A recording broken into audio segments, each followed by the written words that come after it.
Good evening, everyone. I'm Liz Cohen. I'm Dean of the Radcliffe Institute for Advanced Study, and it is a pleasure to have you all here with us tonight for this performance and exploration of hip-hop music that has brought together a great audience with students, alumni, and faculty from all across Harvard, as well as from schools throughout the greater Boston area, including Boston University, Emerson, RISD, and Wellesley. A hearty welcome as well to many others who are here with us tonight, including those who have traveled a great distance, whether from Illinois, California, South Africa, or Nepal. And welcome to everyone who's here in Knoxville, but also to those who are watching the live webcast at home. This evening is the kickoff of an annual conference at which we ask experts from a variety of disciplines to share their perspectives on a complex issue that has broad societal implications, as well as important gender dimensions that often are not fully appreciated. Confronting violence is our topic this year. Through our program tonight, through affiliated events that have taken place across the university in recent months, through the 4 panel discussions that we will experience here in this room tomorrow, and the 2 exhibitions that we have mounted in Radcliffe Yard, we will do just that. We will confront violence. We will ask how activism, how new public policies, and how cultural change can reduce brutality and the disturbing societal tolerance of it. Tomorrow, we will hear from scholars, activists, and policymakers from around the world who contemplate these issues every day. But tonight, we will begin with music and art. It's no coincidence that this evening's event is both its own entity and an integral part of a conference that brings together academics and practitioners. That duality is entirely consistent with how we view art at Radcliffe. The work of artists absolutely can stand on its own. It does not need to be part of a broader project to be engaging and meaningful. The Radcliffe Institute supports artists in the purest way by providing painters, poets, filmmakers, and novelists with a year of complete creative freedom. We are, in fact, one of the only institutes for advanced study in the world with fellows who are artists. They work alongside astrophysicists, biologists, historians, economists, medievalists, and other leading thinkers. If you have enjoyed the painting of Amy Silman, the books of Junot Diaz, the poetry of Elizabeth Alexander, then you have benefited as well. They and dozens of others have been fellows here over the course of the Bunting Institute and then the last 15 years of the Radcliffe Institute. At the same time, we at Radcliffe also incorporate art into many of our programs. We recognize how art can enlarge our capacity to think critically and empathetically and deepen our understanding of social issues. It is an inseparable part of the intellectual life of the Radcliffe community, woven into the fabric of many of the lectures and conferences created by our Academic Ventures program. 3 years ago, for our conference titled Women Making Democracy, we staged the first ever dramatic reading in English of Egyptian playwright Ibrahim el-Husseini's play Komediya al-Hazain, in English, A Comedy of Sorrows. This play highlighted the gap between the hopes of protesters who put their lives on the line during the heady days of the Arab Spring and the demanding realities of establishing a democracy built on those ideals. Its powerful expression of personal and political conflicts deeply enhanced our appreciation for the discussions that followed during the rest of the conference. 2 years ago, immigration was the focus of our annual gender conference. Crossing Borders, Gender and Immigration in the Americas began with the Grammy-winning East LA rock band Quetzal. They shared music, they discussed their songs, and they spoke of advocacy rooted in the experiences of first and second generation Mexican-American immigrants. We read the lyrics, we danced in the aisles, we heard their stories, and we were moved literally and figuratively. Quetzal's passion and social conscience were the perfect complement to what we learned from the academics, the journalists, the activists, and the legal and illegal immigrants who spoke at the conference. And at our conference last year, Eve Ensler held the audience in rapt silence as she read from her own writing about two interrelated narratives: her efforts to heal the girls and women who had experienced violent rapes in the war-torn Democratic Republic of Congo, and her own very personal fight against cancer. Her powerful firsthand account grew even more compelling the next day when our conference delved deeply into the topic of gender, medicine, and the public's health. A play, a rock concert, a literary reading, and now tonight's event about hip-hop. These are testaments to the power of artistic expression to fundamentally change how we feel about and how we understand complex issues. Programs like these bring scholars, students, and the larger public together to experience how art engages us at the most visceral level. There is another Radcliffe hallmark present tonight. Every day at the Institute, we bring together Harvard's accomplished scholars with leading performers and thinkers from around the world. Tonight is no different. Our Harvard expert is Marcyliena Morgan, professor of African and African American Studies, who founded the Hip Hop Archive at the W.E.B. Du Bois Institute for Afro-American Research at Harvard in 2002. Marcy is a scholar of hip hop and communications whose analyses of media, language, and identity are deeply rooted in the social categories of race, class, and gender. She'll be drawing on all of these areas of expertise tonight when she moderates our hip hop experience with our talented panel. And that panel includes rapper, poet, and activist Toni Blackman, filmmaker, author, and activist Byron Hurt, and video and multimedia producer and radio host Jay Smooth. And there are biographies in the program if you would like to learn more about our panelists.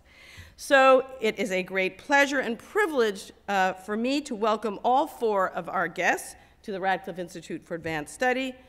And let's start. Enough talk from me. I think we should dig in. I'm ready. I think you are ready.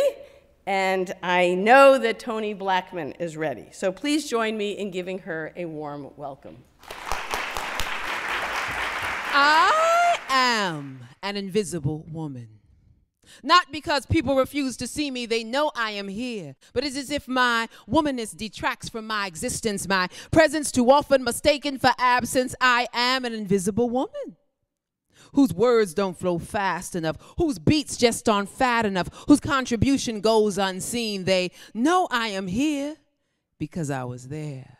See, I rock the mic as he did. I spit rhymes as he did. I bore hip-hop as he did. We nurtured it. I am an invisible woman. I am an invisible woman. Now, I may not be seen, but I'll be damned if I won't be heard. So I like to start out with that piece because I wrote that piece many, many moons ago when I was a young woman in my 20s, realizing that sexism was indeed a very real thing. And up until that point, I didn't understand why there was a need for the word feminism or a cause for it until I started to live and breathe hip-hop as a leader and an organizer. And I felt myself being silenced and suppressed. And I felt myself having to fight to get a hold of the microphone. And so I decided that I was going to fight with my voice and not with my fist. And I didn't have to battle with my mind. All I had to do was to be me. And that was an affirmation poem that 20 years later, I still rock. And now, my work with the cipher is the circle which represents 360 degrees. It's about the completion of thought. It's about sharing, giving and exchanging energy and information and ideas. It's a hip-hop concept that's actually quite universal, because we've been having ciphers for centuries. Man has prayed in ciphers, drummed in ciphers. We eat in these circles. We dance in these circles. And that is the foundation of everything I do. And I'm very excited to be here with Dr. Morgan, having a cipher with Jay Smooth and Byron Hurt. And in my ciphers that I facilitate, I'm a freestyle specialist. I love improvisation. So if any of you are around at the end, I'm going to need some volunteers to come up and have this cipher with me. And if there's a beatboxer in the house, please make yourself known, all right? But I begin each of our ciphers with lyrical meditations. This particular one is written because we actually have a time and a schedule. And we're going to start this out, and we're going to do this first piece. It's called Lyrical Meditation. I just want to write. I dream of writing tight. I fantasize to see myself living in the light, not the fame. That light is not the same, but the light coming from within. The light that radiates when the water's deep, but I dive in anyway. Why put off tomorrow what you could do today? But my mind ain't focused and my thoughts seem to stray. No matter how long and how hard I pray, I just want to feel good and not have to worry. Take my time and not be in a hurry. Walk with God and walk slow. Walk in faith and walk like I know that the laws of attraction are at work. The past is the past, it can no longer hurt me, but can I really be free? So I spend most of my days ignoring reality, just to get myself into that seat, high flying space, so I can make loose the noose of living in the space on this earth. Before things get better, they sometimes get worse. Somebody call a doctor, somebody bring the nurse. Time for healing time. Medications will be dispersed, but no pills, no drugs, just love.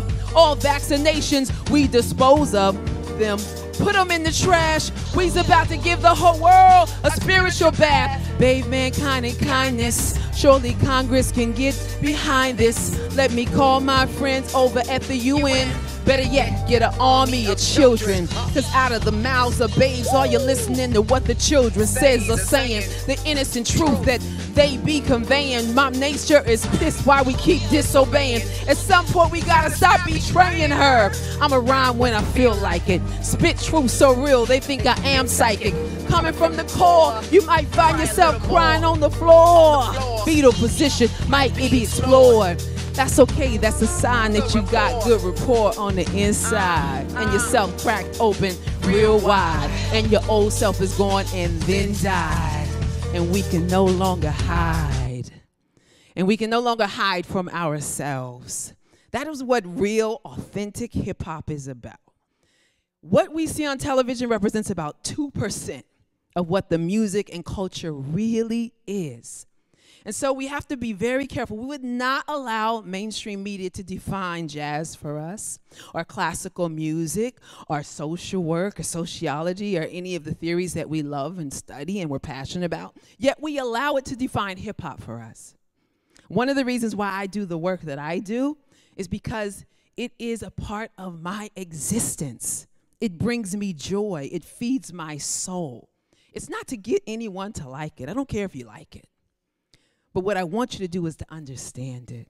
Because when you understand it, you understand me. Thank you so much. That was amazing. I originally thought that we'd start just discussing from her performance about issues associated with gender and violence. But I think what we might do, just based on what you've shown us in terms of the depth of hip-hop, is talk about why hip-hop? Why is hip-hop the ideal space to actually start talking about some of these issues, both violence and gender? And I'd like for everyone here on the panel to just respond very briefly, if you can, to some of the skill hip-hop fundamental kinds of notions that Toni talked about, and also how that might relate to the spaces that we look for to talk about issues like feminism, gender, sexuality, violence, etc. Because people have various views about what happens in hip-hop and what it is, and I think we tend to have a very different take on it because of our experience with it. So why don't we start with you, Byron, then in with Toni. Sure. First of all, that was a very, very powerful performance by Toni. Was it not? Can we give her another round of applause? I told Toni, I told her before all of you got in the room as she was doing her sound check that she was very powerful, that she has a very powerful voice, and it is very true. And so I really appreciate her gift and what she brings to the world, what she brings to this room, what she brings to the universe, and I mean that sincerely from my heart. And I've told her that privately, but I think it's really important to say it publicly as well. I actually believe that hip-hop is not a very good place to begin a conversation about violence in America. I think it's a place, but I don't think it's the place. I think it's a good place as a launching pad to talk about American ideals, to talk about issues like hyperaggression, hyperviolence, misogyny, sexism, homophobia, materialism, capitalism, and how that sort of impacts sort of a larger culture of violence, right? And how that larger culture of violence is also manifested in hip hop. I think that we have to spend much more time focusing on like these interlocking systems of oppression and talking about how violence is really at the heart of American society. I think hip hop could be a good place to start to have conversations, particularly with young people who are into hip hop, who are fans of hip hop, or may be curious about hip hop, but by no means do I think it's the end point. You know, it's only it's just part of a much larger conversation. And I have come to that place after years of spending time on the road showing my film, Hip Hop Beyond Beats and Rhymes, around the country in myriad spaces, across race, across class, across gender, across sexuality, and having so many conversations about the issues within the film that I focus on, and really coming to the realization, and it didn't really take a long time for that to happen, but you know, really becoming clear that what we see and hear in hip hop is just an exaggerated sense of what we see in the larger culture. And if we're going to begin to confront violence on a real level, on a serious level, then we have to confront these systems that perpetuate violence, right? And we're talking about the military, we're talking about sports culture, we're talking about the government, you know, the US government that perpetuates violence across the world. We have to talk about, you know, violence on mainstream television, violence in Hollywood, violence across the board. We can't just singularly focus on rap music and hip hop culture, because in my opinion, that focuses too much of the blame on a genre of music that did not create the problem. That's my opinion. Thank you. Jay. I mean, I would definitely echo everything Byron said. I mean, I think I would compare hip hop to what I used to love about Hong Kong cinema in the 90s when I was collecting that stuff, in that they studied Hollywood movies and figured out their way to sort of reflect a funhouse mirror version of our cinematic conventions and cultural sensibilities back to us. I think in a lot of ways, hip hop has done that with many facets of American culture. And I think also to tie into something Toni was saying, although hip hop certainly shouldn't be where the conversation starts, I think for many of us, hip hop is where we live. And there's the sort of mainstream commerce version of hip hop, which can wield a great deal of influence in the way that mainstream mass media does. And then there's the original form of hip hop, which is built around community. Before there was such a thing as a hip hop record, hip hop manifested in the form of community. It was something that you came together and manifested in the park, and it was a place that you could come and share your creative energy, sort of bring your shared humanity together and let it shine. You know, it gave an outlet for people to do that in the most desolate, forgotten corner of the country in the South Bronx. So I think on that community level as well, that's where we sort of build shared values and set our norms for how we're going to live and treat each other. So I think hip hop is an important space for us to try and hash those things out and be mindful of what we're acting out consciously and unconsciously. I certainly don't think we should treat any of these issues of violence or misogyny or homophobia and so on as hip-hop problems. And I wouldn't want that to come across as a cop-out. I mean, if I'm within a hip-hop setting speaking to my hip-hop people, I'm going to say, I think we should set the bar higher than being equally dysfunctional as the rest of American society. But if I'm somewhere such as Radcliffe as an ambassador of hip-hop, I definitely want to give the full context that you're seeing problems reflected that have been in society long before hip-hop. And I think there needs to be a holistic analysis that shows that. Absolutely. Yeah, it's funny because when I think about hip-hop, it's just been such a big part of my life. And I've done gender violence prevention work with the Empower program in DC. I've done a lot. I ran a girls program called Rhyme Like a Girl. And I've done I did Eve Ensler's first V-Day festival. And so it's consistently come up where I'm using hip-hop as a tool. And so for me, I'm not sure if I've ever used it as a tool for analysis, but more as a response. And that's where I've used hip-hop, and that's where my perspective is. So I'm interested in hearing what you guys say about this analysis stuff. Yeah, you know, one of the things that I think is important for everyone to understand is that hip-hop is a space where we get to discuss everything. So things that are superficially seen, heard, handled in society, in the hands of especially teenagers who believe there's a right and a wrong, the level of intensity and scrutiny is often uncomfortable to notice because they're going for an honest take on something and trying to figure out a way to also be a part of the world and respect the lies that have been told to them by us, basically, that things are fair. And in terms of gender equality, we know that they're not. And you eventually learn that, and you think, well, who understands me? Who's going to talk about that? Who's going to represent that? Who's going to explain how to deal with a bad relationship where you're abused and what that's like? And then really understand what that's like and give me a space so I can come out of that. When you really listen closely to what happens in hip hop, what you find is that they're doing all of that.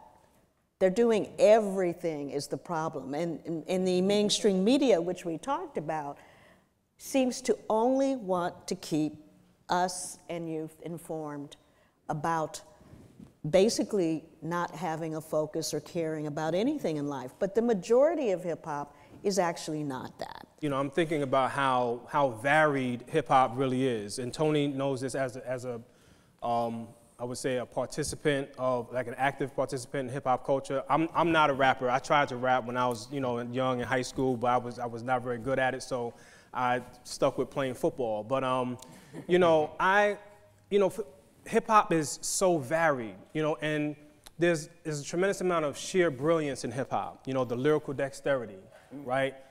Just the creative expression, the raw honesty. You know, I've been listening to Kendrick Lamar's most recent album, you know, and I'm listening to like just the raw passion, the raw emotion, the brilliance of his lyricism, you know, his storytelling ability, but also, you know, how he, you know, sort of shares his love and his passion, his conflict about being a young black man in America, which I think is very refreshing to hear in, you know, I would say contemporary hip hop.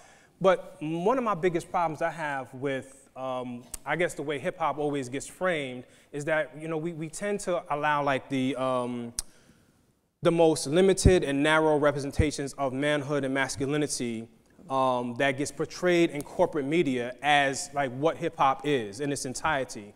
And most people who are unfamiliar with hip hop tend to look at it and view it and say, well, that's what hip hop is. But, you know, those of us who are familiar with hip hop and we know hip hop, we have a relationship with hip hop, we know that hip hop is so much more than that. And what's so frustrating is that we keep getting force-fed these very narrow definitions of violent masculinity, of misogyny, of sexism, of patriarchy, of homophobia, of homoeroticism, and all kinds of other things that limit men's perspective on manhood and masculinity and what it means to be boys and men. It places limitations on how girls and women see themselves as women under a system of patriarchy and sexism. And so that's what we have to fight against. When we talk about fighting or confronting violence, which is kind of like a violent metaphor in and of itself. But when we talk about addressing violence, right, we have to present counter narratives to what we're being force-fed through corporate media, and that's the real challenging part. And it is challenging because I'm a teaching artist. I teach improvisation. I'm an advocate of improvisation. I love improvisation. And so I work with artists of all ages, but I particularly love working with young people. I do a class called Art of MCing where these are kids who rap, so we're getting them excited about rapping and actually saying something of substance or around social issues or using it to teach. And I have to spend half of my time. Here I am, a participant in hip hop. I'm an official hip hop ambassador, you know. I'm doing this work. But I still have to spend 50% of my time battling what the media has force-fed them. And my greatest inspiration in 2015 is that last year there was a shift that occurred. I don't know what happened in the world, where I love the new kids, the new babies. They're different. And so there's this shift where they're like, we want more, we want different, we don't want that. But they're still being fed that. And so there's that space where, as a hip-hop educator, activist, artist, there's this sense of overwhelm that I get and powerlessness. Like, how can I fight that mass media, corporate monster? And it's the same powerlessness that I got when we were working around the issues with the women in the Democratic Republic of the Congo, where we taught 200 young people about what was going on. They just want to cry. And it's like, we can't do nothing about that.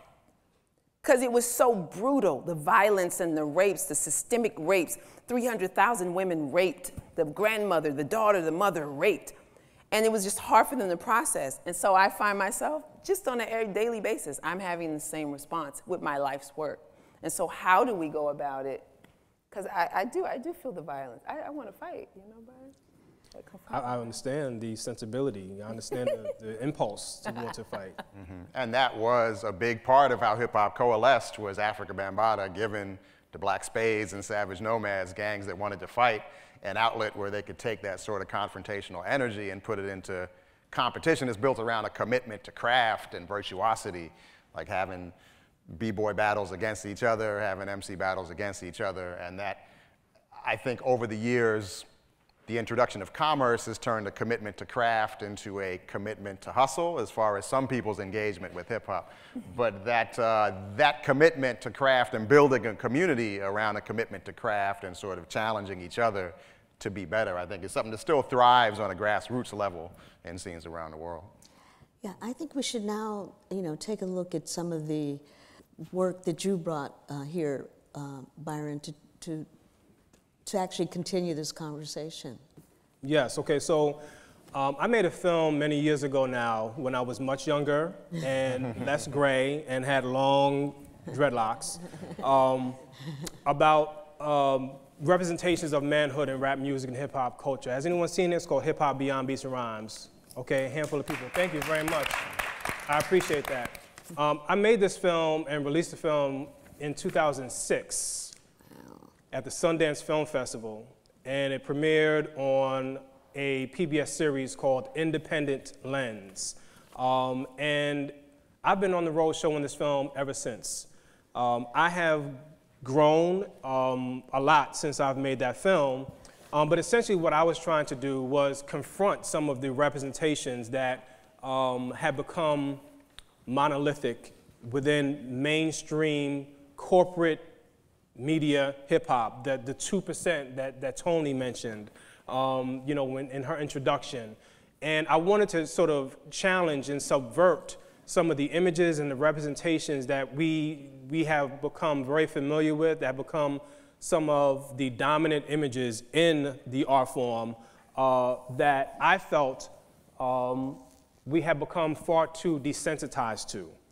And so this particular scene focuses on sexual assault and misogyny in hip hop. And so before we show the clip, I do want to warn the audience that it's very graphic and it's unsettling. It was unsettling for me as a filmmaker to go down with the production crew and actually shoot 8 hours of this type of footage. But I know it can be unsettling to people who watch the film. But I do want to be very clear before we start this clip, because most of the images that we're going to see are of African-American males, African-American Latino females, that this particular scene could be played out anywhere in America, in my opinion, right? That the issue of misogyny and the issue of sexism transcends race, and we all should know that, right? It transcends culture.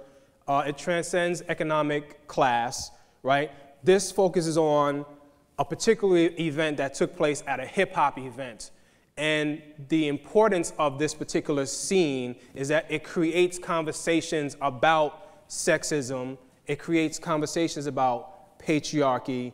It creates conversations about, you know, sort of the sort of male privilege that takes place in male spaces. Where men specifically do not feel any sort of, for lack of a better word, moral obligation to confront violence. Back at BET Spring Bling in Daytona Beach, Florida, I ran into this young cat, 18-year-old Jay Hood. My goal down here is to have fun and get up on some of these girls, man. Do you have any problem with like rappers calling women bitches and hoes and stuff like that? Nah, cause tell you the truth, some of them is bitches, see? You gotta realize that. You got the sisters and then the bitches, huh? You know? You got the sisters. Are you saying that those are the bitches? Uh-huh. What makes those the bitches? Them the bitches, cause you see how they dress. Just look how they dress. Sisters don't dress like that, huh? Look at that ass, look. I might go over there and smack it. I called the women over to see what they had to say about being called bitches and hoes because of what they were wearing. We are some classy women. Just because we want to enjoy the weather and have on some nice shorts and a nice bra. That's just like a panty and bra set. You know what I'm saying? Do you feel like men sexually objectify you? That's a man for you, though.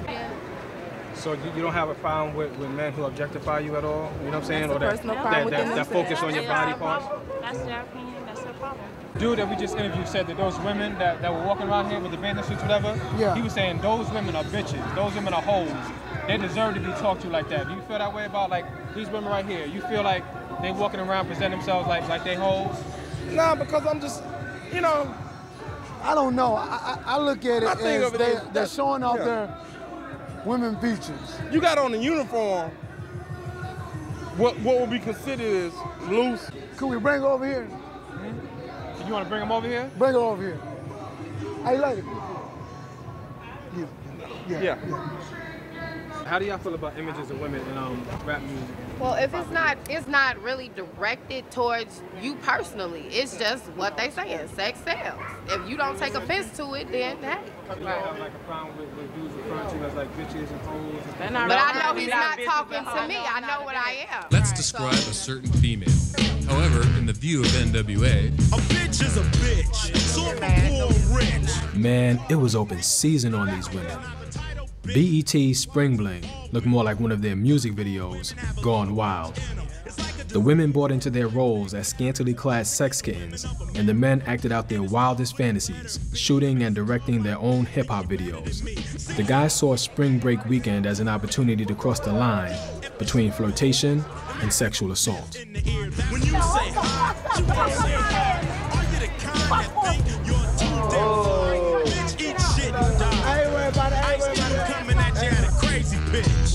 I think a bitch is a bitch. It's funny when I hear women say, when these rappers are calling, you know, women bitches and hoes, they're not talking about me. It's like, yo, they are talking about you.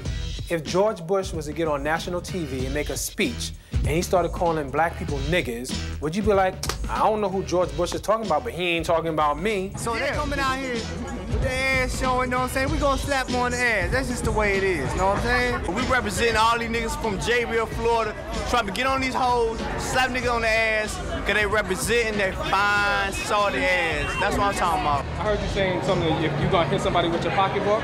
No, I was gonna hit somebody with my fist. You gonna hit somebody with your fist? Yes. Why? What's happening? Well, I'm being touched and it's unwarranted and unwelcome.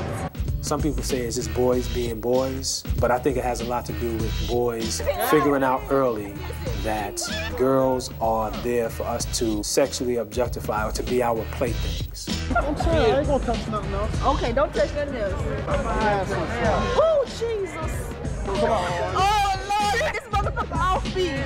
I've been doing a lot of walking around and videotaping and things like that, and a lot of the women are having a real hard time moving through the crowd. Yeah, that's one of our biggest problems. As you can see, we're spread kind of thin. We can't be everywhere, so our concern is that somebody's going to be accosted out here, and just don't want anybody to get hurt or raped or anything like that. Have you made any arrests? Not so far this weekend. It's been good. The other guy tried to take my whole shirt off. What the fuck? How y'all doing? Shit is entertainment. Word up. If it was so bad like that, Snoop wouldn't even have no fans or none of that. Snoop been talking that bitches ain't shit since the beginning of time. They want to hear that. They're the main ones out there listening to the record, calling them a bitch. Beautiful. There you have it, the description of a bitch. Now ask yourself, are they talking about you? Are you that funky, dirty, money-hungry, scandalous, stuck-up, hairpiece contact-wearing bitch? Yep, you probably are. Being in Daytona really made me realize how desensitized we have become to the sexism and the misogyny and the sexual objectification of women in hip-hop culture. Hip-hop is about drugs and hoes, dog.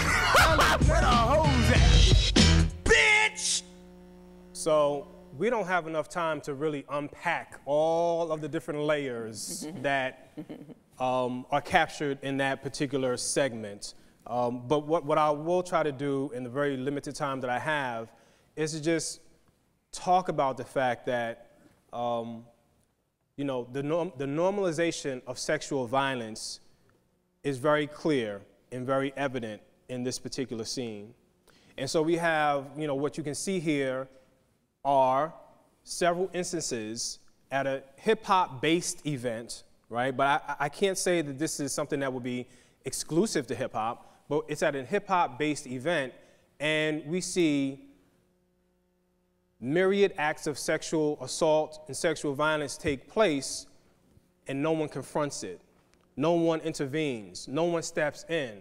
So we see African-American men who I identify with, because I'm an African-American man, right, who are a category of people who are marginalized in our culture, who experience our own oppression, as you mentioned earlier, about the police shooting that took place the other day. That's, you know, on the top of everyone I know, our minds, who are then oppressing women of color in collusion with police officers who stand by, who witness it all, who do nothing, right?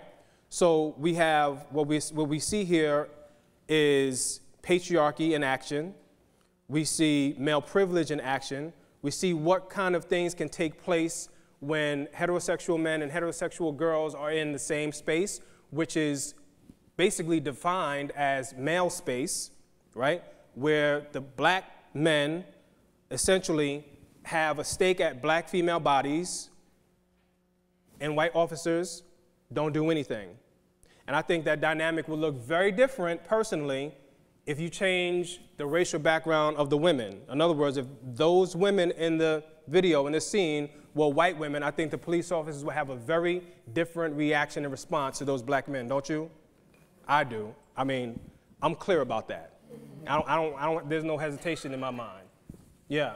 I mean, one of the reasons why I really appreciate your getting that footage is when I work with young women in hip hop, you get a chance to talk to all the young women about what is going on with spring break. Some of you have gone to those spring breaks, and you know that it really is an out of control kind of, you know, just so dangerous for young women. So how do you handle, just in your, you know, in the overall, looking at that, very difficult to, you know, to look at that footage, you're absolutely right. So how do you, because this new way of looking at slut shaming, or this is not a critique that really is something that this generation thinks they should be dealing with. So where do you put that? I'll try and be very, very quick. I mean, most of my time and energy is spent on redefining or helping to redefine what it means to be a man, right? What it means to be masculine in American culture. So I spend most of my time working with boys and men and trying to interrogate what makes a scene like that possible, right? So I don't really focus on why girls and women would choose to wear a bikini in Daytona Beach, Florida in 90+ degree weather. That makes sense to me. What doesn't make sense to me is why men would feel like they have the right to grab, poke, pull, you know, assault, do all these different things to women without any fear of any sort of, you know, punishment, right? When they can commit crimes in broad view of police officers and not do anything. Now, I'm not suggesting that these African-American men, you know, be warehoused in prisons, because I understand that's a huge problem.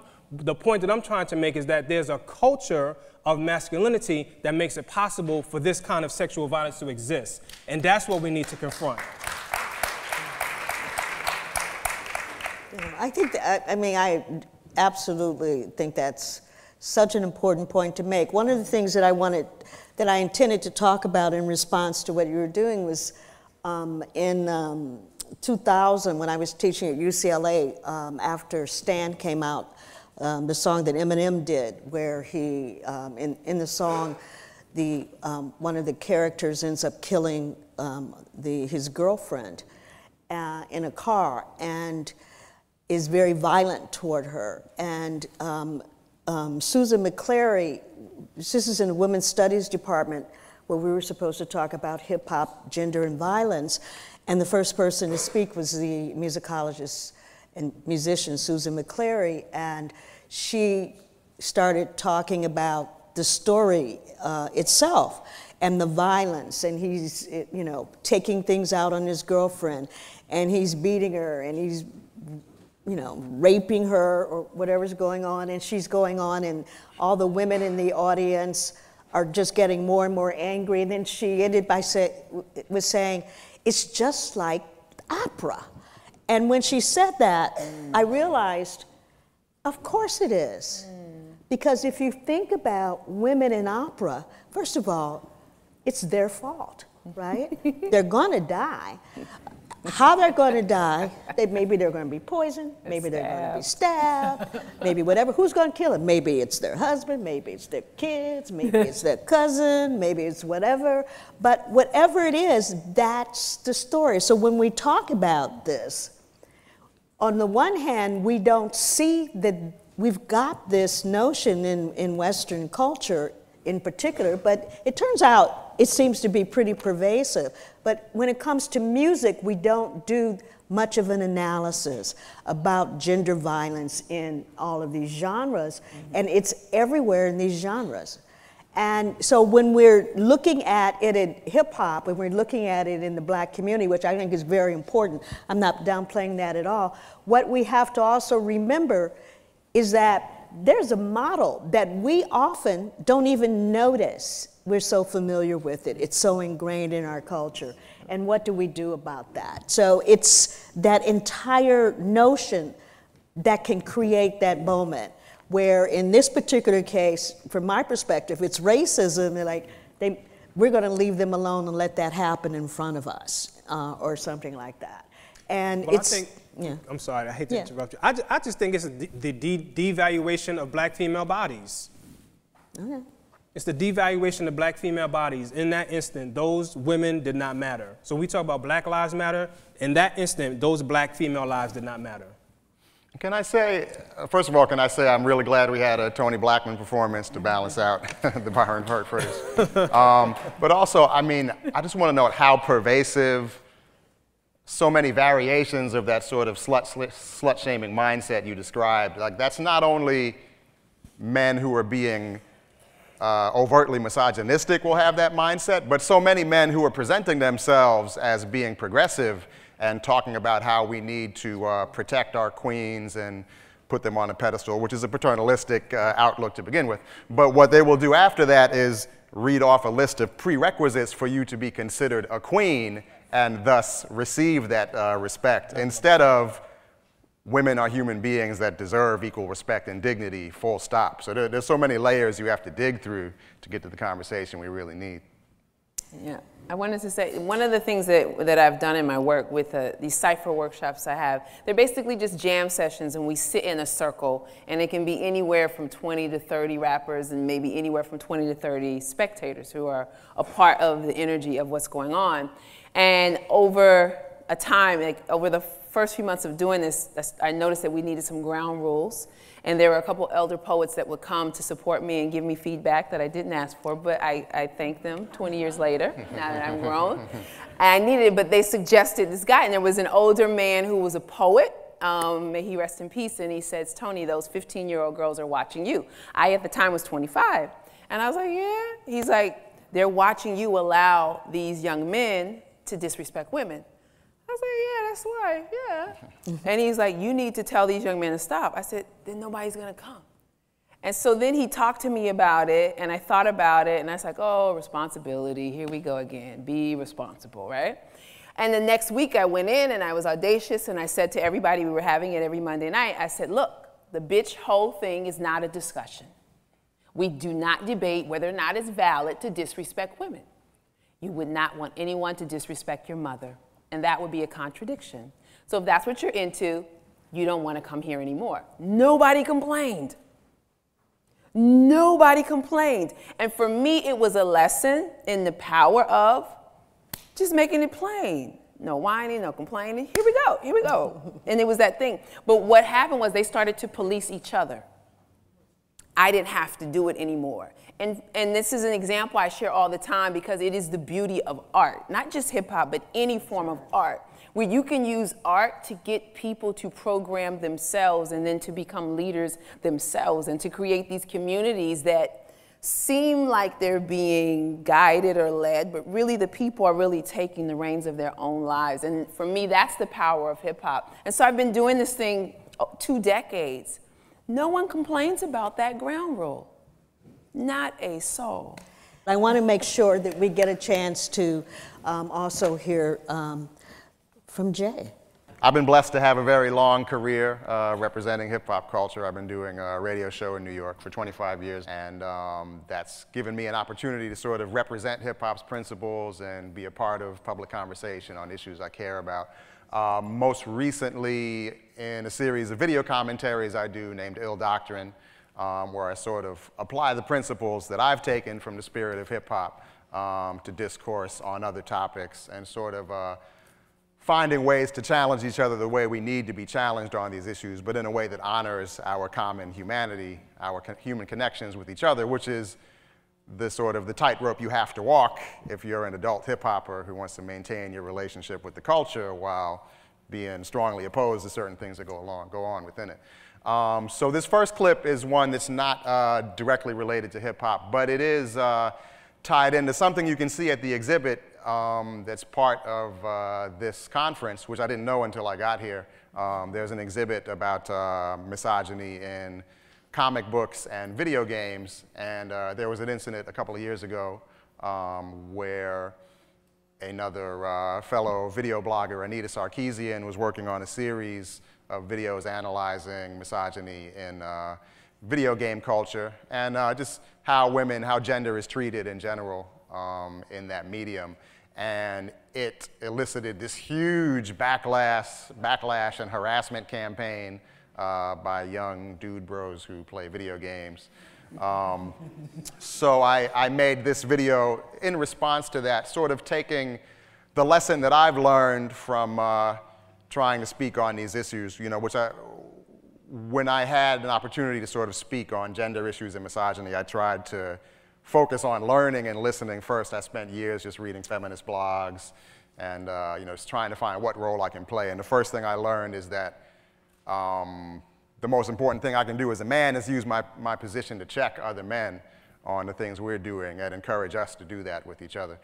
So I made this video named, I believe it's named, Sexist Video Gamer Dudes Are Some Shook Ones.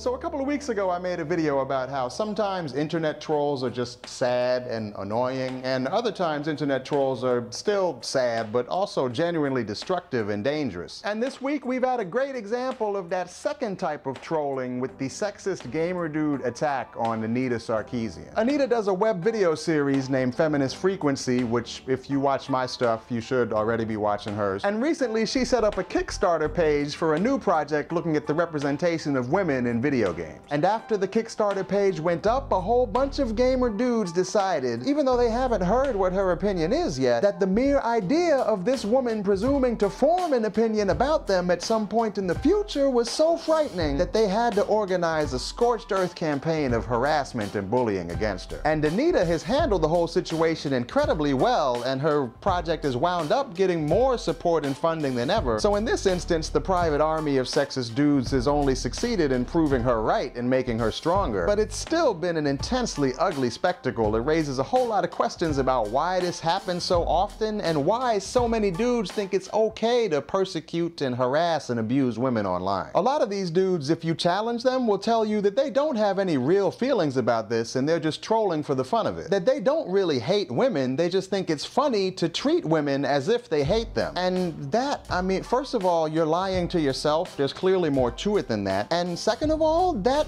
doesn't make it any better. Only somebody who hates women and sees them as less than human would even think that's a meaningful distinction. And I don't know what I could say that would get through to someone who's so invested in detaching from their own humanity, so I'm just gonna think about that and come back to it. And for now, I'm just gonna say to everyone else, and especially my fellow dudes, that when you see something like that going on, you, and by you, I mean we, have an obligation to speak out against it more often. It's really not cool for us to just shrug our shoulders and say that's just 4chan being 4chan. And it's really not okay for you to jump into somebody's discussion of this harassment and derail it with a bunch of comments about, well, sure, harassment is bad, but men are discriminated against too. Feminists are always making something out of nothing and blah, blah, blah, blah, blah. No, man, now is not the time for that. If you need to have that debate, there are plenty of other times for it. If you need to show off your debating skills and try to make fetch happen with the misandry thing, there's plenty of other times for that. But none of that stuff is the issue right now. The issue right now is the bullying and abuse and harassment that she's facing, regardless of your political position on misandry and men's rights and blah, blah, blah, blah, blah. This kind of abuse and harassment matters. And when it happens in our corner of the internet, we need to treat it like it matters. We need to speak up and let them know that we're not impressed by how edgy and fearless they are. That it's pathetic that they really still think that sandwich joke is funny. That when you bully and harass a woman for speaking her mind, all you do is show us that you're afraid of that woman's voice and you don't think you can beat her intellectually without using a cheat code. No matter what scene on the internet is your scene, if you are a dude on the internet and you see other dudes in your scene harassing women or transgender people or anyone else who's outside of our little privileged corner of the gender spectrum, we need to speak up. We need to treat this like it matters. We need to add some extra humanity into our scene to counteract their detachment from their humanity.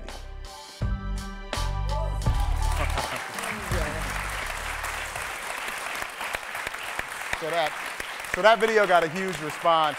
I think it got about 500,000 views, which I think shows that there's a lot of hunger for this sort of discussion. And I think it shows the value of speaking up, even if it probably won't spark an epiphany in the trolls that you're trying to counteract, because it provides support and solidarity for the people who are the targets of it and are trying to work against it. Mm-hmm. And it helps to establish norms and hopefully shift norms over time, because so much of this sort of discussion happens online nowadays. So every conversation you have, you're creating a persistent document that people are going to come and see years after you made it. And someone who is not yet fully entrenched in being a troll may say, okay, well, everyone doesn't think that's cool. And it may, you know, you can always plant a seed into our environment of ideas that'll influence people in ways that you didn't anticipate. So I think it's always worth speaking up.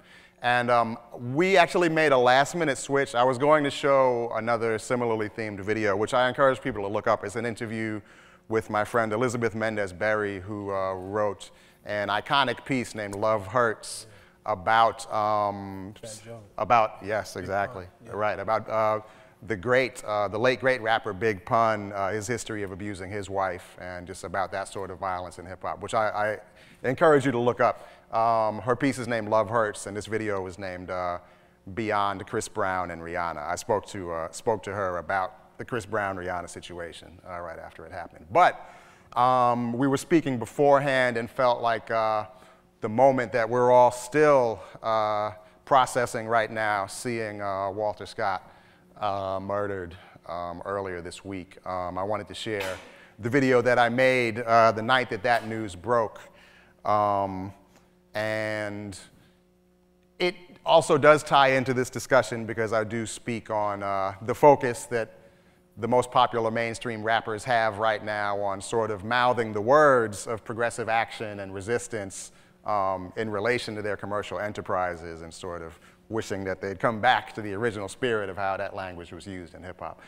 So I believe this video is named Why Did They Never Try to Save Them? Every great movement started out with a group of people being able to get together and really make a stand.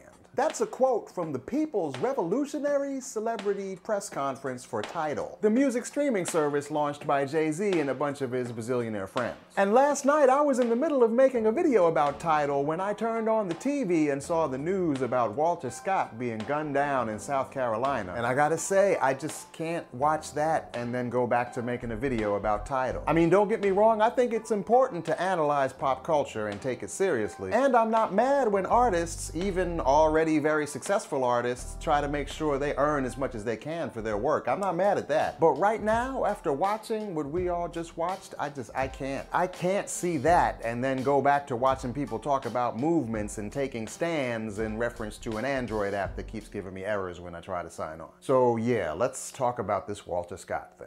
About how this officer can so callously stand there and just shoot this man in the back. How he can so casually proceed to walk over and then by all appearances plant the evidence that'll help him lie about what he just did. How that other officer can be standing right there watching him plant this evidence and by all appearances not give a damn. How we once again witness the twisted ritual of cops putting handcuffs on a dying man instead of kneeling down to try and save him. Why do they never try to save him? And most of all, the question his family's lawyer asked last night, how would this conversation be going? Would there be a conversation at all if we didn't have the video? And how often does this happen across America without scrutiny or consequence because none of us regular citizens happen to catch it on video? A few weeks ago, we saw a pilot in Germany, a man who was entrusted with other people's lives every day, abuse that trust in the worst possible way by taking those lives in a plane crash. And as the aftermath of that horrific mass murder played out, it turned out we didn't have to guess exactly what happened because the airline industry has a system in place to ensure that when the worst case scenario hits, we won't have to guess what happened and we won't have to take anyone's word for what happened. And that is what kills me about cases like Walter Scott's, is that when you look at policing in America, we basically have the opposite system in place. We have thousands of police officers entrusted with other people's lives every day, but when the worst case scenario hits of them abusing that power, we do not have a system in place that ensures we will know what happened. In fact, when the worst case scenario hits of an officer abusing their power, that's precisely when we're most likely to have to take that officer's word for what happened. Unless one of us just happens to be there recording it. When something goes wrong with the police, there is no black box except us. And even that doesn't guarantee justice by any means, but right now it's the only thing that even gives us a shot. So if any of you title-backing superstars are watching this right now, here's a suggestion. I actually respect what y'all are trying to do, but if you were serious with all that talk about taking a stand and moving the movement and fighting the power by any means necessary, what you should do next is take some of the money from this imitation of Spotify and put it into another app called Copify that lets us press a single button for unlimited hi-fi recording of police misconduct while also automatically live streaming and uploading to our special Copify cloud storage so they can't just snatch our phone and delete it. What we need right now, more than delivering FLAC files to our homes in lossless quality, is something that somehow helps us deliver black lives to their homes in lossless quality. And as it stands right now, when our system of policing crashes and burns, our only slim chance at justice is if we are the black box, which is so unfair, and right now it feels so insufficient. But until we upgrade this whole operating system and get the systemic changes we need, it seems to be all we've got.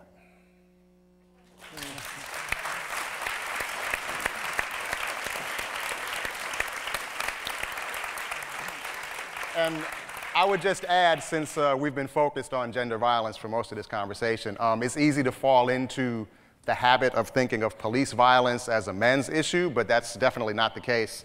You know, I'm an old New York head, so I grew up marching for Eleanor Bumpers and Yvonne Smallwood, and you know, more recently we've seen Aiyana Jones, Rekia Boyd, as well as the persistent trend of women being treated terribly when they come to the police to report that they've been victims of crime. So, I mean, it's important to remember that this issue affects everyone as well.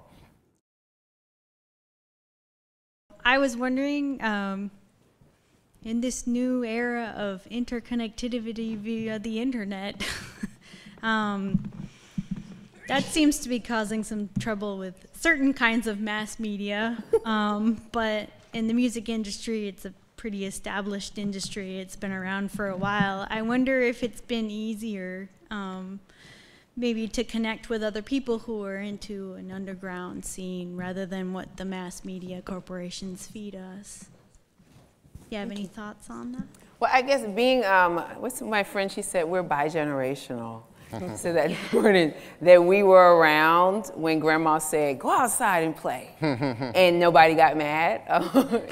There was, you know, Pac-Man was not, yeah, wow, I'm older. But yeah, it has shifted things a lot. And the challenge is that you have a bunch of young folks who know how to do everything, but don't have the same knowledge and experience, let's say, that I do. I have this knowledge experience, yet I have to get one of them to help me to how to do and how, you know, it's, you understand what I'm saying? Like there's different languages that are being spoken and different languages that need to be learned, but it does allow the connections to be made. So let's say I started building relationships globally in 1997, 98 because of the underground hip hop chat room. Remember when chat rooms were hot? Oh, yeah. And so I got friends in Germany and South Africa and Brazil because of these chat rooms. We're friends today. Like, my friends are getting their PhDs, and they were MCs and breakdancers at the time.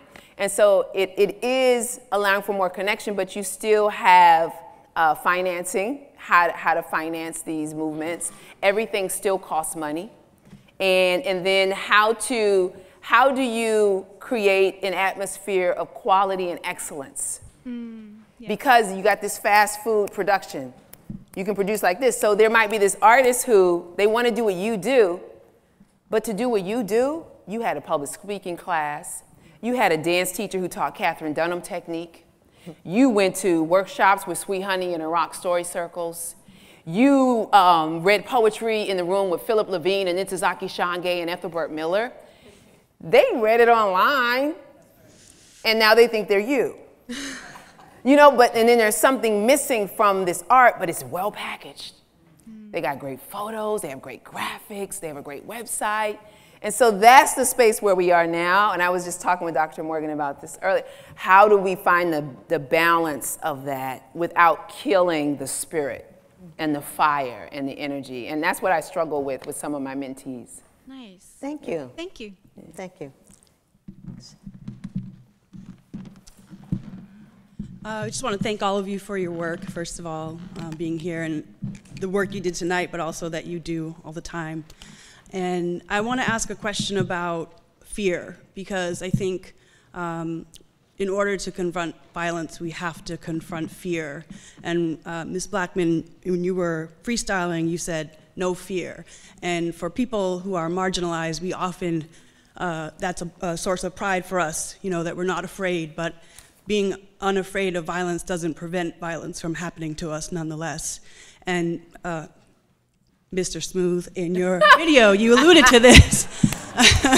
You alluded to this. You said, you know, in the Gamergate video that some of this, the violence that was being manifested against this female blogger was that they were afraid, these men were afraid of what she represented to them, that they wouldn't be able to outsmart her on their own, so they had to resort to violence. So I guess I want to talk about that fear for the people that are in control, that the fear that they have, and how we start to undo that. And I think, you know, you mentioned J. Cole, Kendrick Lamar, like these are artists in hip hop that are coming from this very human place that they recognize their vulnerability. And that's a form of admitting, like, I'm afraid, I have fears, I'm human. But how do you get people who are in control, who rarely want to relinquish that control, to admit their vulnerability, their fear, that they're human, their humanity? Because I think we need that before we can stand up and say, we're not afraid, right? Because they're gonna keep killing us anyway. Thank you. Yeah, I mean, my first day job, I worked throughout the 90s as a counselor, assistant teacher at a group home upstate New York for kids that were classified as emotionally disturbed, which usually meant, I mean, it meant behaviorally they couldn't fit in any regular school. It was usually a result of they had gone through trauma, they had been hurt, and they had built up defense mechanisms in order to deal with that sort of trauma and protect themselves from being hurt. And I learned from that how much of our human behavior is those sort of defense mechanisms. And I think it's easy to see if you look at, well, back in my day, rappers used to say, we don't love them hoes. And you say that because if you open yourself up to love, then you're vulnerable to getting hurt by that person that you love. Even some of the boys in that video, like right. those, they're afraid and they're hurt too. So right. even while we condemn them for their behavior and say this is, you know, this is abhorrent, which it is. Right. I mean, hypermasculinity, that's a protective shell that you put around yourself. And that doesn't absolve you from how you act out. But look, you reach for a protective shell when you feel like you're under threat. We see on the news every day, black men are under constant threat. So it's no surprise that you see something like that play out. And again, that's not to absolve and say that you don't have responsibility for the sort of thing we see in that video. But if you're going to do long-term work to address this sort of behavior, then it needs to be a bigger picture than sort of respectability, personal responsibility politics, wagging your finger at them. Thank you. And I'm not speaking to absence of fear. I'm saying we have to confront our fear, and that when we stand up in different venues, like when I stand up and I talk about the things, I don't have fear to speak up and to speak out on my opinions and my ideals. I work with a lot of teachers, educators, hip hop artists who are afraid to really own those vulnerable pieces of themselves. I don't mind crying on a panel. I don't mind speaking from my heart about those fearful things. And I've also learned that I don't control anyone else's fear. There's some powerful forces, leaders, progressive leaders that supposedly in hip hop, some moguls who are very fearful individuals who talk a certain talk, but they live in fear. I used to spend my time thinking I would go to them as patrons. They're afraid of me because of the way I walk. And once I accepted, like, their stuff has nothing to do with mine, and I'm here to do my work. So part of that, I think, is accepting where we are and being able to focus on ourselves so that we have peace within ourselves. And when we start to radiate this absence of fear, I still get scared sometimes, right? I still have moments of fear. I have anxiety issues, and it comes up. But when I'm doing my work and I'm in the cipher, I have no more fear. And I think that's this place I'm not demanding that everyone walk in that space, but I think it's a great goal to have, and it's a great journey to be on, is to be able to walk through your fear when it comes up. Right. Thank you. Thank you. I think, can I just say this really quickly? I think from a man's perspective, and I don't know if Jay will agree with this or not, but I think one way to sort of mitigate that fear is to model vulnerability. Yeah. I think when we as men model vulnerability to other men, I think it creates space for other men to also let down their guard. And I think that's really important. I think that's probably the power of the second piece that Jay showed was, you know, his being courageous enough, you know, to be different, you know, to say this is not cool, you know, to confront the guys, you know, who have this sort of normalized, you know, misogyny going on in response to the Kickstarter campaign. So I think when we as men, you know, model vulnerability and sensitivity and warmth and humanity, it creates room and space for other men to do the same. And that was something I appreciated so much initially about Kanye West when he first came out. I mean, he came out and said, but now? We're all insecure, I'm just the first one to admit it. He was really modeling, and he, at that time, really broke the mold for the incredibly narrow form of representation that sort of you had to be from the block and have done this and that 50 Cent model of what realness and masculinity is. Like, he did a lot to shatter that, but then he kind of went off the rails since then, unfortunately. And I would also add, you know, that notion of fear being behind our acts of oppression towards each other, that also plays out in policing. You know, there's Professor Philip Petit-Begoff has done great work on how masculinity threat is a big part of how officers react to black men specifically. They, first of all, are more likely to see black boys as older than they actually are, and they perceive black men as a threat to their masculinity on a level of implicit bias that makes them more likely to act violently toward them. So there's many layers of that kind of thing acting out. Okay, thank you. Good evening. Good evening. Dr. Morgan, thank you. Panelists, thank you very much. My name is Ali. I'm a first-year doctoral candidate here in Education Leadership Program.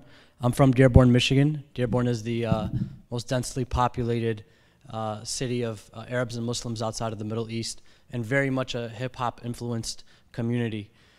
Growing up, we were very influenced by mainstream hip-hop. We didn't care about Lauryn Hill, nor did we know who she was. We didn't care about Common. We don't care about a lot of these names to date. We don't care about J. Cole. We don't care about Kendrick Lamar. We don't know who these names are in Dearborn, Michigan. But we care very much about Lil Wayne, and we are heavily influenced by his messages and his lyrics, whether we're conscious of it or not, whether we consciously agree with these messages or not. I've heard the refrain tonight of that youth today are fed corporate messages, and I truly believe in this idea of being fed, and I think there's a burgeoning body of research that would support that even if you don't consciously agree with these messages, it has an impact on you. It has an impact on the way our youth are developing. And so... Yeah. So do you have a question for us? Yes, I do. That's coming. Sorry. And so I have two suggestions to this idea of how do we fight this corporate machine, and I think it will elicit responses and a lot of questions in here. The first is that we tie it to education, and what I mean by that is this narrative. So I hear this narrative that what we see in corporate and mainstream is 2% of hip hop, and I very much, as an advocate of hip hop, would often say that, like, this is not hip hop. Hip hop is the underground. Hip hop is more representative of, but in actuality, I think that is hip hop. How can we on one hand say that this corporate machine is having a huge impact on communities everywhere, and this is what we're being fed, but on the other hand say that this does not represent the majority of hip hop, because the majority of us are consumers. The majority of us are not artists. The 1% is artists. The 99% is being fed Lil Wayne and the likes. And so I think until we start to challenge this narrative, until we say that, yes, this is a serious problem, yes, who is this corporate giant? And this is the second suggestion is we often refer to this corporate machine in the media as this big monster, and it sits in the abstract, but I wonder what power is in naming who these individuals are that do not want music to be popularized, that speaks against oppression, and starting to popularize those individuals so that we can come together to put the pressure on them. Yes, so can we respond to that? Well, can I say first, most artists are not 1%ers. Even most of the ones who are dressed like 1%ers in the videos are actually not. That's not actually what's going on in the music industry. But I agree with you that, and that's what I said at the outset, that that 2% definitely has a huge pervasive influence. I mean, I was on television a few weeks ago, and a little clip of it went viral, and it got me to see the tremendous power that old school media has to sort of take a little snippet and spread it around the world to the point that it could define you. So I definitely don't discount that, but I think that 2% has a huge influence in one way, and the way that hip hop is lived on a personal community level also has a vast influence in another way. So I just think there needs to be a conversation that considers both. I think there are a lot of tough questions about how we can counteract the influence of that 2%, and I definitely don't mean to shrug that off. And I agree with you, all hip hop is hip hop. The hip hop that we like is not the hip hop, and the stuff we don't like isn't hip hop. That's just not, that's not an honest conversation. I agree with you on that. That wasn't said. Right. But I forgot what else was in the question. You know, let me also say that pop music is a formula, and when you're talking about something that's played all the time in a particular area, what we're arguing is that we're really talking about art and creativity as well. You know, so that some of these artists, Lil Wayne has done many incredible things in terms of his music. But if all I'm playing is this one formula and this is what's, you know, clocked in and what you're going to hear, I think that it is a good thing to critique that, because that's actually not a good thing. So, and I love the suggestion about naming them. I think that's something that needs to be done. Yeah. Well, I mean, that's been happening. I mean, that's been happening for decades in hip hop. It's like these various movements to name the corporate power, the corporate structures, the individuals behind the corporate structures. You know, I think what's really powerful is to, you know, begin to really train and educate all fans, aficionados of hip hop, how to be more media literate about what it is that we're consuming, the images that we are consuming, and how limited and how narrow those representations are, and asking whether or not those images and representations are really serving us. And that's what's happening now.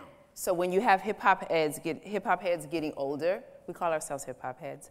When you have them getting older and going to school, people are studying this subject matter. People are studying media literacy and mass media and anthropology and sociology, and they're actually getting the tools to learn how to analyze. So it's happening a lot in classrooms today. I could probably name 100 friends without even checking my phone book who are teaching this media literacy and asking these questions. Jay Smooth's videos are part of my MC workshops. It's a rap class. We play it, but his delivery, my mom says, he's like, oh, he's like Andy Rooney. Now that you mention it. But yeah. So that was my mom's analysis, and I was like, you know what, Mom? You're right. Next question. Ooh, tall people. Okay. So, I'm from Chicago, and I grew up appreciating hip hop, but I wasn't enraptured. I wasn't in love. But when I found out that, you know, that there was some W.C. Handy and a Tupac song, I flipped out. When I would walk down Michigan Avenue and see those Bucket Boys, and I found out what a polyrhythm was, I was done. I was sold. Was there a moment for you all when you went from appreciating hip-hop to loving hip-hop? And how do you stay in love even as you question it and critique it? In terms of enjoying it as a musical form, I think Eighth Wonder by the Sugar Hill Gang when I was a little kid was the first one to really click for me. But the one that I think... How did that go? Trying to set off hip hop. No, I'm not going to recite it. Yeah. It's the one that Busta Rhymes interpolated for Woo-Ha.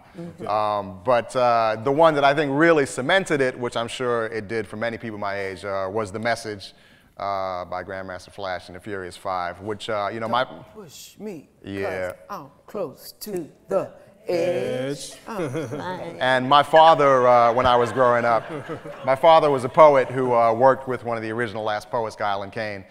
So it was actually my dad who bought the 12-inch of The Message and brought it home for us to listen to together. So it was this sort of intergenerational connection we made, and just the sense of majesty and import to what they were doing on that song just let me know, like, this is something that's really going to make a mark for my generation. And from then on, it, you know, as an introverted kid who had trouble finding a place in the world, hip-hop gave me a place, something to belong to. It gave me a voice.